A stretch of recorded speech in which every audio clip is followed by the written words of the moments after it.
These are astronauts in training. In 1961, a chimp named Ham became the first monkey in space. The U.S. managed to launch Ham 150 miles into space and bring him back successfully. His trip took 18 minutes, and all the U.S. had to pay Ham for his services was one apple. 4 months later, it was a different story. Commander Alan B. Shepard, riding the Freedom 7, becomes the country's first man in orbit. On the trip, he utters everything A-OK, adding a new phrase to common usage. After the flight, President Kennedy asked Congress for $7 to $9 billion for future space exploration. But the race had already been won. Russia's astronaut was not as cute as Ham, and the only phrase he is quoted to have said was, "Flight is proceeding normally, I am well." But he did send back televised pictures of his flight, and his Vostok spacecraft actually orbited the planet.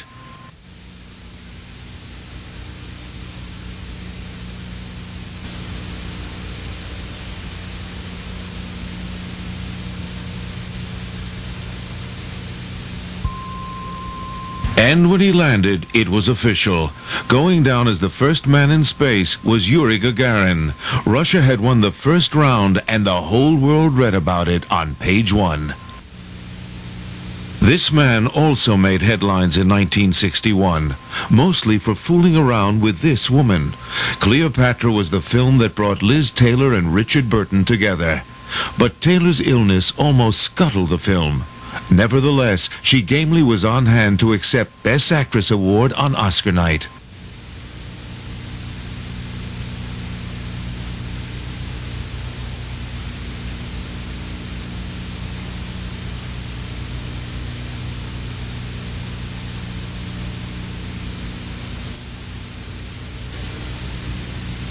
Taylor won her award for her performance in Butterfield 8. Burt Lancaster took the Oscar as Best Actor for Elma Gantry. Song of the Year was Never on Sunday, from the film of the same name. Best Picture was The Apartment.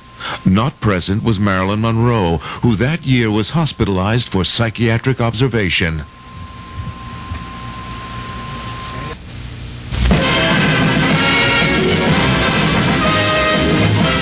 Basketball in Boston. It's the NBA Finals with Bill Russell, number 6, brilliantly spearheading the Celtics before a capacity crowd of 14,000. Boston Quintet dazzles the St. Louis Hawks with their fast break attack.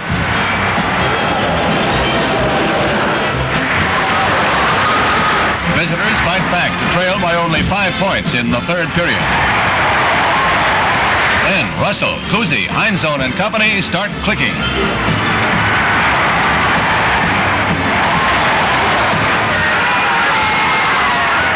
They clinch the series 4 games to 1 with a winning score of 121 to 112. Watch Cousy stop exhausted as the final buzzer sounds. The price for the all-out play that brings the Celtics their 3rd straight title.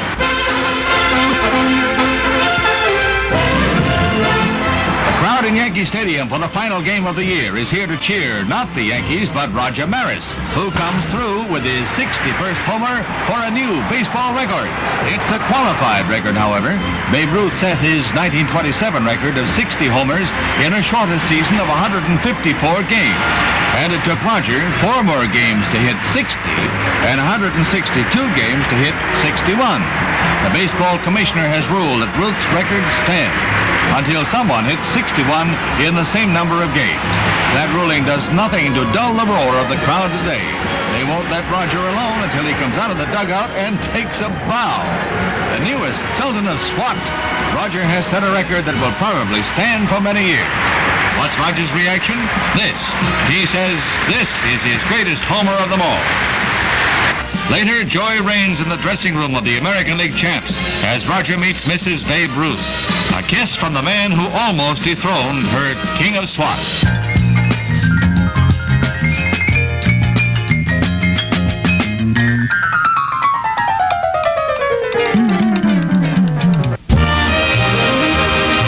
There's no limit to what a gal will do to keep up with or a little ahead of the latest fashions. The latest from Paris.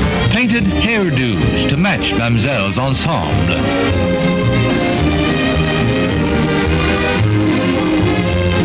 The platter Saturn is the only thing square about this whole bit. Like, man, how far out can you get?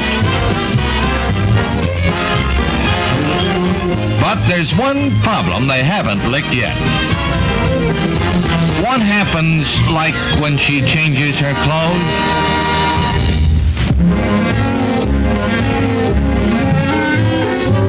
Nearly 18,000 pour into the New York Coliseum for the 1961 International Auto Show.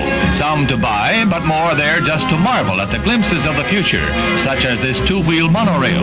And many come to yearn for such beauties as this American entry. There's power galore represented here. This British Sportster, the XKE, boasts a host of luxury features and highway speeds of 150 miles an hour. At the other extreme, an Oriental entry in the Economy Derby.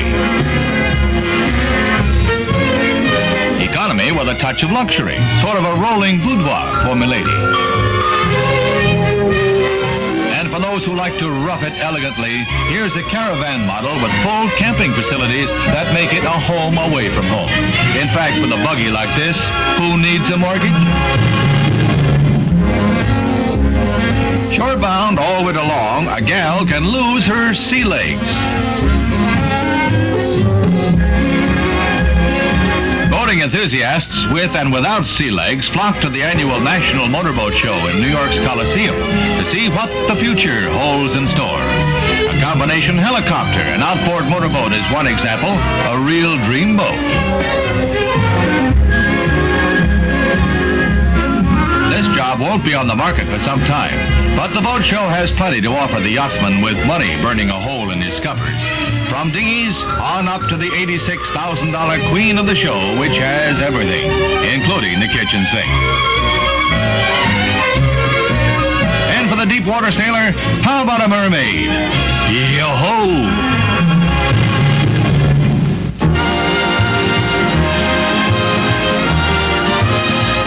Beauty, like music, knows no language barriers. That's proven once again at the Miss World contest in London, when beauties from 36 nations parade their charms for the judges.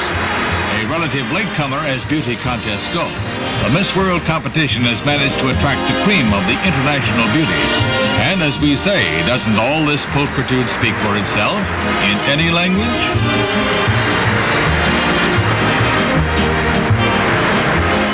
Keep your eye on Miss United Kingdom. She seems to be a curve or two ahead of the field. And when they come down to the final,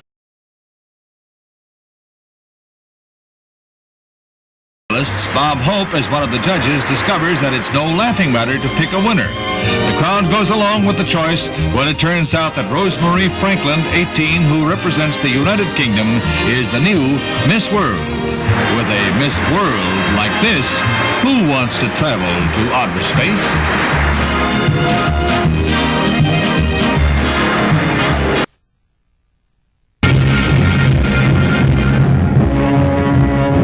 The Russians chalk up another victory in the space race as they put two manned spacecraft into orbit within 24 hours of each other. Colonel Pavel Povovich and Major Andrei Nikolaev follow in the footsteps of two other Russian astronauts, Titov and Gagarin, and thus give the Soviets 4 manned orbital flights against 2 for the United States. Within 72 hours, the first man aloft traveled more than 1 million miles, 4 times the distance to the moon, a distance it would take a jet airliner 2.5 months to fly.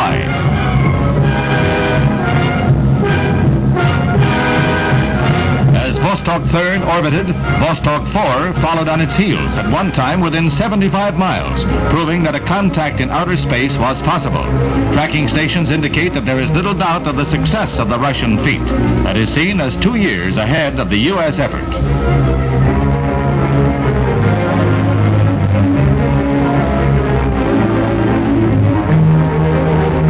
The Soviets made the most of the flight in their worldwide propaganda and televised pictures of the astronauts from outer space.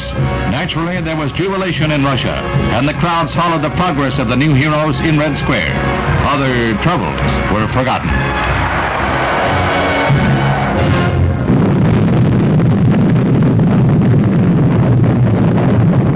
Above all, 1962 was a year of spectacular space achievements. Overnight, Colonel John H. Glenn was a national hero when he became the first American to orbit the Earth. Roger, backup clock is started.